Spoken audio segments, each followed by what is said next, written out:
Once again, like I said before, I'm going to do hormonal birth control. And again, it's a summary. If you want to know more about it, I encourage you to look it up. So, the hormones and contraceptives don't only prevent ovulation, some of them prevent fertile eggs from implanting into the womb. Others cause the mucus around the cervix to become thick and sticky. Awesome. Making it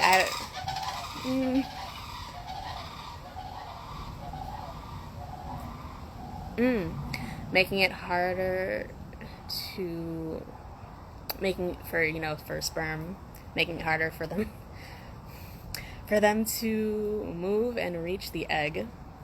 The effectiveness of hormonal contraceptives may be reduced by medications such as antibiotics, blood pressure lowering or cholesterol lowering drugs, antifungal drugs, or herbal products like St. John's wort. So the biggest advantage of hormonal contraceptives is their reliability. It says only about 1 out of 1,000 individuals get pregnant per cycle if the birth control is used properly. So I'm going to go over the different types of hormonal birth controls that there are as of now. So first of all, birth control pills. We all know about that. That's pretty much just like the standard that we know about. So what they do is they prevent ovulation. So it prevents the ovaries from releasing eggs. It thickens the mucus around the cervix. And they usually have to be taken daily at the same time to keep their effectiveness. To acquire birth control pills, you do need a prescription from your doctor or whoever you go to for your prescriptions. The effectiveness of birth control pills, when used perfectly, is 99%, which means only 1 out of 100 individuals will get pregnant using it per year. Since we do not live in a world where people use things perfectly, typical effectiveness is actually 91%, which means 9 out of 100 individuals get pregnant per year using it. Depending on the type of hormones in the pills, it takes around 48 hours to a week for them to become effective. What I'm going to say is if you're using a hormonal birth control for the first time, give it a week to work and then just use it as you're supposed to going forward in order to keep birth control pills safe. Obviously, you keep them in a cool, dry place. If anything happens to them, get them replaced. Do not take chances. Another type is the birth control patch. Once again, it prevents ovulation, it prevents the ovaries from releasing eggs, and it thickens the mucus around the cervix. With the patch, you wear it around your stomach, on your behind, on your back, or on your upper arm. And whenever you're replacing it, you're going to move it around, because if you keep it in the same place, it will irritate your skin, and obviously you don't want that to happen because you have to wear it the whole week. So with this one, like I said, you wear it a week and then you replace it with something else. In order to get the patches, you do need a prescription. The ideal effectiveness when used perfectly is 99%. So 1 out of 100 individuals get pregnant while using it. But typical effectiveness is 91%, which means 9 out of 100 individuals will get pregnant in a year when using it. Again, in terms of when it starts to take effect, I say give it a week if you're starting it for the first time for it to be effective before not using outward protection. And to care for the patches, you would keep them in a cool, dry place, out of sunlight. Do not put them in the fridge or the freezer, and not in places where the patch can rub against tight clothing. The next one is the birth control ring. Again, it prevents ovulation, which prevents ovaries from releasing eggs, thickens the mucus around the cervix, and you put it in and take it out once a month. And for the ring, you do need a prescription. Perfect use is 99% effective, and typical use is 91% effective. When it comes to the birth control ring, different types require different care. So obviously, just like anything, you store it in a cool, dry place away from sunlight. Some of them you do keep in the fridge, and some of them you wash and reuse. So you would use mild soap and lukewarm water. You could pat them dry and put them in a storing case. And when it comes to intimacy, you only use water-based lubricants with it, because oil-based or silicone-based lubricants will break the hormonal ring down. So you don't want that to happen. The birth control implant, the thing that goes into your upper arm. It's a thin rod about the size of a matchstick, goes in your upper arm, prevents ovulation, prevents eggs being released, thickens the mucus.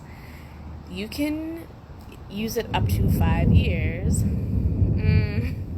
You can use it up to 5 years. It has to be put in by a doctor or a nurse, and you can have it. Oh, I missed the line. It has to be put in by a doctor or a nurse. Obviously, first you're gonna check to see if it's safe for you to use, because obviously no type of birth control is a one-size-fits-all type of deal. It's more than 99% effective, so 1 out of 100 individuals get pregnant a year while using it, and it takes about a week for it to start being effective.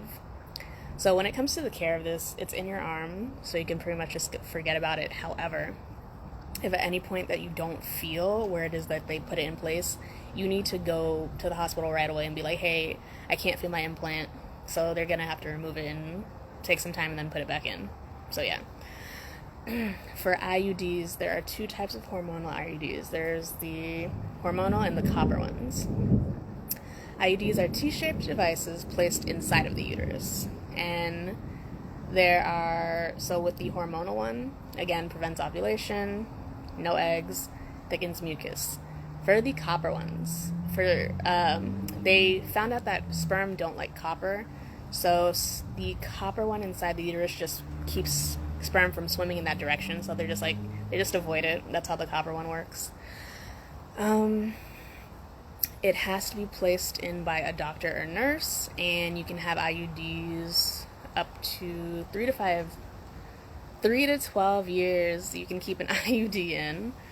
The hormonal one is more than 99% effective, so 1 out of 100 individuals get pregnant, and the copper IUD is 99.9% effective.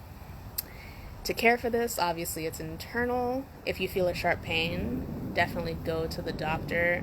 There's a difference between discomfort and pain, and for the first few days when they put it in there, it will feel uncomfortable, but if it continues to feel uncomfortable long term, obviously something's wrong. You got to go back and have them look at it. Birth control shot.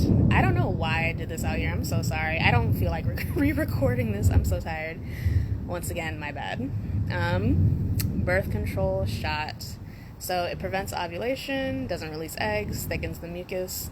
You have to get the shot every 12 to 13 weeks, so 3 to 4 times a year. And with this, obviously a prescription, it can be injected by a doctor, nurse, or yourself at home. Perfect use for effectiveness is 99%, so 1 out of 100 individuals get pregnant within the year. Typical use is 94%, so 6 out of 100 individuals get pregnant in a year. So obviously with the care, if it's just like at the hospital or wherever you go to for your healthcare, just get it on time. If you do it yourself, I'm assuming there's some kind of refrigeration that has to happen, but obviously they only give it to you near the time when you need to take it, and then you refrigerate it until you need to use it, or use it the same day. And my personal advice, if you want to get more in-depth information about it, Manned Parenthood has this on their site. It has pretty much everything, and so all in one place, super informative, super convenient. And next time I think I'm going to talk about the different types of methods that are not hormonal or barrier that help to prevent pregnancies. And yeah.